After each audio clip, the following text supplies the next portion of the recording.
Bonjour tout le monde, j'espère que vous vous portez bien. Alors aujourd'hui, notre sujet sera focalisé sur une maladie neuromusculaire, une maladie qui est handicapante et qui touche les garçons, c'est la myopathie, ou bien ce qu'on appelle la dystrophie musculaire de Duchenne.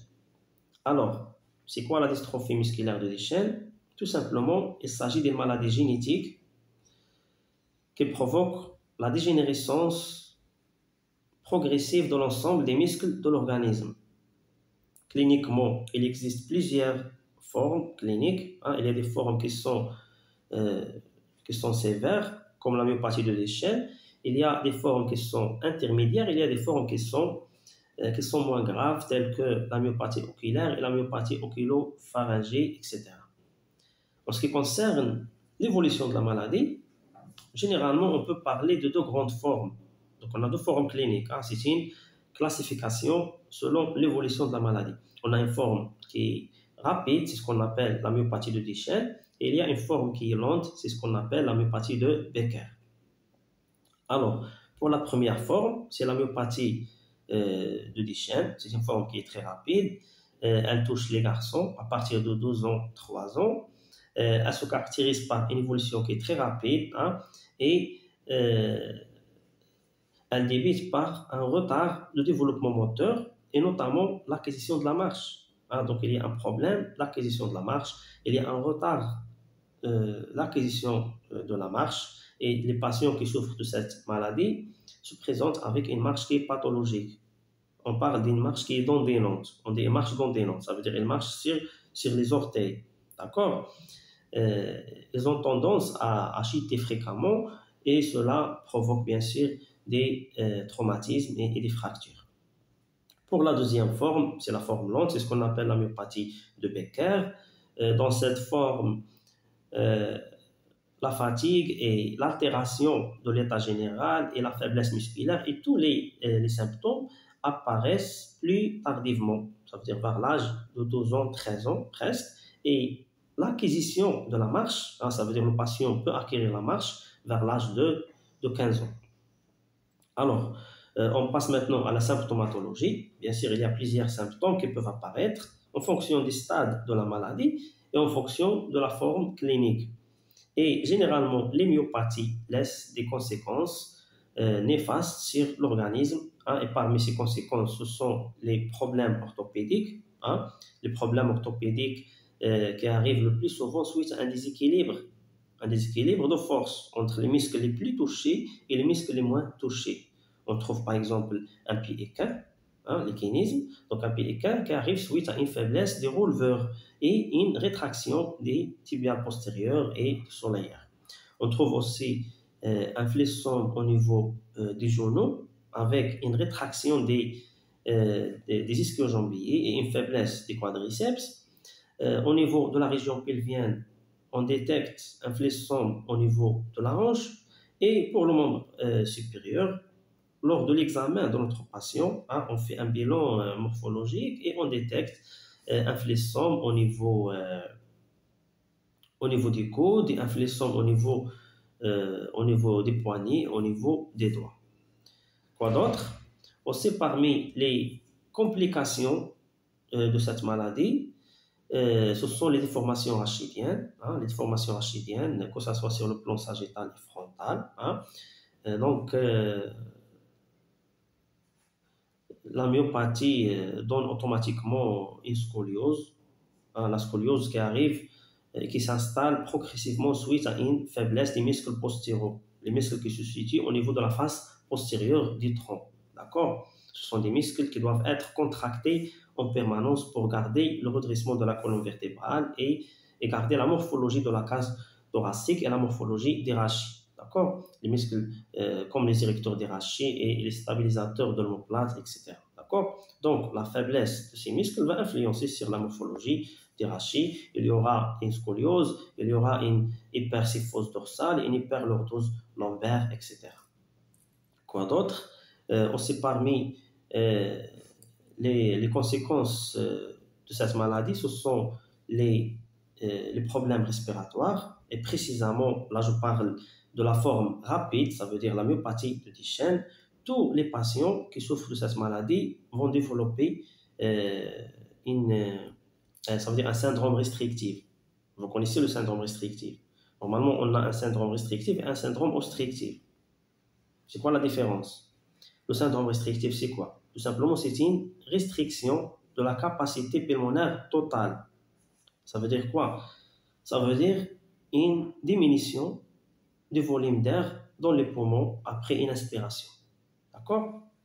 Donc, c'est ce qu'on appelle le syndrome restrictif qui arrive suite à une faiblesse des muscles postérieurs, comme j'ai déjà dit. Il peut être la conséquence d'une scoliose, il peut être la conséquence d'une maladie neuromusculaire comme la myasthénie, comme la myopathie, comme la comptocormie, etc. Et pour le syndrome obstructif, c'est quoi?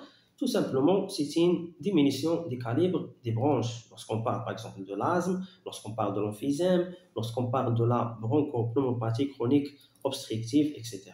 D'accord? Mais dans ce cas, on parle d'un syndrome restrictif. Normalement, toutes les maladies neuromusculaires vont donner automatiquement un syndrome restrictif. Rappelez-vous bien de ça. Quoi d'autre? Aussi, parmi les complications de la myopathie, ce sont les problèmes cardiaques. Hein. La faiblesse des muscles du cœur va influencer sur le fonctionnement du cœur. Il y a des patients qui se présentent avec une arythmie, avec une bradycardie. On trouve même dans certains cas une myocardiopathie. Hein. La myocardiopathie qui est responsable de 20% des décès des myopathes. Quoi d'autre?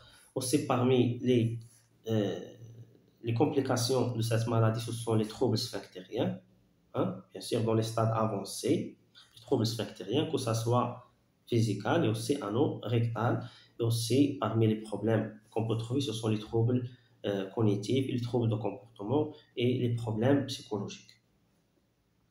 Alors, maintenant, on passe directement au traitement kinésithérapique. Bien sûr, la kinésithérapie occupe une place importante dans la prise en charge de ces patients et les séances de la rééducation doivent s'adapter avec l'évolution de la maladie. Lorsqu'on parle de la dystrophie musculaire de Duchenne, l'évolution se déroule selon 4 phases. D'accord? Et chaque phase se compose de 2 stades. Donc, on a 4 phases et on a 8 stades. Brièvement, pour la première phase, c'est la phase de la marche. Dans cette phase, la marche est encore facile, elle dure presque 10 ans, hein, et elle se compose de 2 stades. Le premier stade et le deuxième stade. Dans le premier stade, le patient peut marcher sur un terrain qui est plat, une marche qui est pathologique, bien sûr, comme j'ai déjà dit, c'est une marche qui est dangerante, mais quand même, elle marche. Et il peut même gravir l'escalier. Ça veut dire qu'il peut monter l'escalier sans difficulté. Ça, c'est le premier stade. Dans le deuxième stade, la maladie va s'aggraver encore plus et le patient va devenir incapable de gravir l'escalier. D'accord? Alors, pour le protocole de rééducation dans cette phase, on insiste sur 3 points importants. Le premier point, c'est quoi? C'est l'augmentation de la vasodilatation périphérique. On fait un massage circulatoire non traumatique et sans thermothérapie. Ça, c'est très important. Il ne faut pas utiliser la thermothérapie. Toute source de chaleur est absolument contre-indiquée dans ce cas. Pourquoi? Parce que tout simplement, la chaleur augmente la fatigue. Et parmi les principes de la rééducation dans ce cas, c'est qu'il ne faut pas fatiguer le malade. D'accord? Donc, la thermothérapie est déconseillée. Et pour favoriser la vasodilatation périphérique, on fait juste un massage circulatoire qui est non traumatique. La deuxième chose, c'est la lutte contre les déformations et les rétractions. La lutte contre les déformations morphologiques. Donc, on peut lutter contre les déformations morphologiques et contre les rétractions par des mobilisations qui sont actives et autopassives des 4 membres. Hein. Et on fait aussi des postures, comme par exemple le décubitus ventral. On doit conseiller le patient de se mettre en décubitus ventral pendant le repos pour corriger par exemple le flexum au niveau de la hanche, hein, et aussi l'appareillage. Ça, c'est très important. Surtout les atteintes nocturnes. Hein. On doit expliquer aux parents l'utilité et le rôle des attelles de nuit pour lutter contre les déformations et contre les rétractions musculaires. Quoi d'autre? Dans le même sens, ça veut dire dans le cadre de la lutte contre les déformations morphologiques et les rétractions musculaires, le patient peut subir des séances de balnéothérapie et d'hydrothérapie avec une eau qui est tiède, qui ne dépasse pas 33-34 degrés, 35 maximum. D'accord? Donc, entre 28 et 35 degrés. Quoi d'autre? La troisième chose, c'est la lutte contre les troubles respiratoires.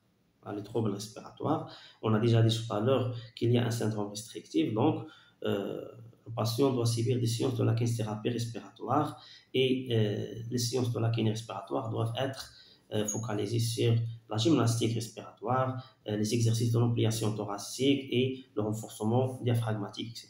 Donc, je récapitule pour la première phase, le protocole de la rééducation est basé sur 3 parties. La première partie, c'est la lutte contre les déformations et les rétractions. La deuxième partie, c'est l'augmentation de la vasodilatation périphérique. Et on a aussi la lutte contre les troubles respiratoires. Alors, on passe maintenant à la deuxième phase. C'est la phase de la station Dogo. C'est une phase qui dure 2 ans. Elle est très rapide. Et après 20 mois à 24 mois, ça veut dire 2 ans, le patient devient incapable de se lever seul de son siège. Pour la rééducation, on continue notre travail, mais avec certaines particularités.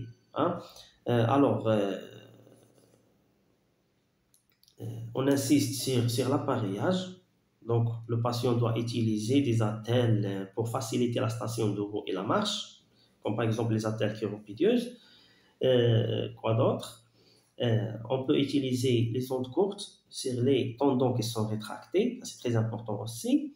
Et en ce qui concerne l'entretien articulaire, on fait une mobilisation qui est passive, mobilisation qui est passive des 4 membres. La mobilisation qui était active et autopassive dans la première phase, elle va devenir progressivement passive dans cette phase, d'accord? Pour les postures, on doit arrêter carrément le décubitus ventral dès l'apparition des troubles respiratoires. Lorsque le patient commence à trouver une difficulté dans la respiration, il faut arrêter le décubitus ventral. D'accord? Pour le travail musculaire, on fait un renforcement qui est comment? Qui est statique, qui est isométrique. On peut utiliser l'électrostimulation pour renforcer les muscles concernés. D'accord? Mais le travail dynamique contre résistance est contre-indiqué. Ça, c'est très important aussi. Il ne faut pas faire un renforcement musculaire qui est dynamique. Pourquoi? Pour ne pas fatiguer le malade, comme j'ai déjà dit. D'accord? Donc, dans la prise en charge des myopathes, on a 2 techniques qui sont déconseillées, bien qui sont absolument contre-indiquées. On a la thermothérapie, toute source de chaleur, et on a le renforcement musculaire dynamique contre résistance. D'accord? Quoi d'autre? Et aussi, le patient peut faire des séances de la balnéothérapie avec une eau qui est tiède, qui ne dépasse pas dans cette phase 27-28 degrés dans la deuxième phase. D'accord? Alors, pour la troisième phase, c'est la phase d'arrêt de la marche. Donc, la première phase, c'est la phase de la marche qui est encore facile, qui est 10 ans. La deuxième phase, c'est la phase de la station debout, qui est 2 ans. Et la troisième phase, c'est la phase d'arrêt de la marche, qui est presque 6 ans, entre 12 ans et 18 ans. Ça veut dire 6 ans, d'accord? Cette phase se compose de 2 stades aussi, le 5e et le 6e stade. Dans le 5e stade, le patient peut garder son équilibre en position assise. Il peut maintenir son équilibre dans cette position, mais les membres inférieurs sont limités dans leur fonction. Ils n'arrivent pas à bouger ces membres inférieurs, ils sont paralysés. Par contre, les membres supérieurs sont fonctionnels et il peut faire toutes ses activités avec les membres supérieurs. Donc ça, c'est le 5e stade. Et dans le 6e stade, la maladie va s'aggraver encore plus et même les membres supérieurs vont devenir limités dans leur fonction. Alors, pour la rééducation dans cette phase, normalement, la troisième phase, c'est une phase qui est avancée. La maladie devient plus grave et les symptômes deviennent plus marqués, hein, et parmi les complications qu'il faut les prendre en charge, ce sont les problèmes respiratoires, parce qu'il s'agit de la fonction vitale. On a les problèmes respiratoires, on a les troubles cognitifs, on a aussi la faiblesse musculaire, on a le déficit moteur, etc. Mais la priorité, c'est la fonction vitale, ça veut dire la respiration.